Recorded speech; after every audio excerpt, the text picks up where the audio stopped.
పాకిస్తాన్ నుంచి భారత్ పై వస్తున్న ఉగ్రవాద బెదిరింపులు, వరుస కుట్రల దృష్ట్యా భారత ప్రభుత్వం కీలక నిర్ణయం తీసుకుంది. తాజాగా దేశ రక్షణ, భద్రతా వ్యవస్థను మరింత బలోపేతం చేసేందుకు పాకిస్తాన్ పై 24 గంటల నిఘా పెట్టేందుకు అత్యాధునిక స్పై శాటిలైట్ ను భారత్ కక్షలోకి పంపినట్లు విశ్వసనీయ సమాచారం. ఇది పాకిస్తాన్ కదలికలపై మినిట్ టు మినిట్ డేటాను భారత రక్షణ విభాగానికి అందించనుంది. ఈ శాటిలైట్ తో పాకిస్తాన్ సైనిక స్థావరాలు, ఆర్మీ మూవ్మెంట్స్, టెర్రరిస్ట్ క్యాంపులు, రాడార్ స్టేషన్లు, హై టార్గెట్ లొకేషన్లపై ప్రత్యేక నిఘా కొనసాగనుంది. ఇది సాధ్యపడేలా ఈ స్పై శాటిలైట్ లో అత్యాధునిక నైట్ విజన్ కెమెరాలు, హై రిజల్యూషన్ ఇమేజ్ క్యాప్చర్ టెక్నాలజీని వినియోగించారని రిపోర్టులు వెల్లడించాయి.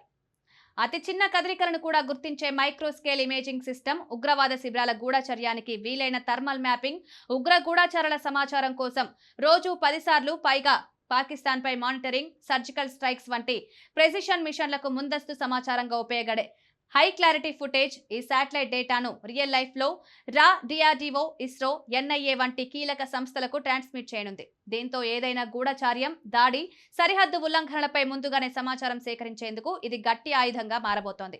ఈ నిర్ణయం పాక్ కంటి నులిపిడిగా మారిపోతుంది. భారత్ ఈ శాటిలైట్ ను ప్రయోగించిన వెంటనే పాకిస్తాన్ సైనిక కమాండర్లు తాత్కాలిక భద్రతా మార్గదర్శకాలు తీసుకుంటున్నట్లు సమాచారం.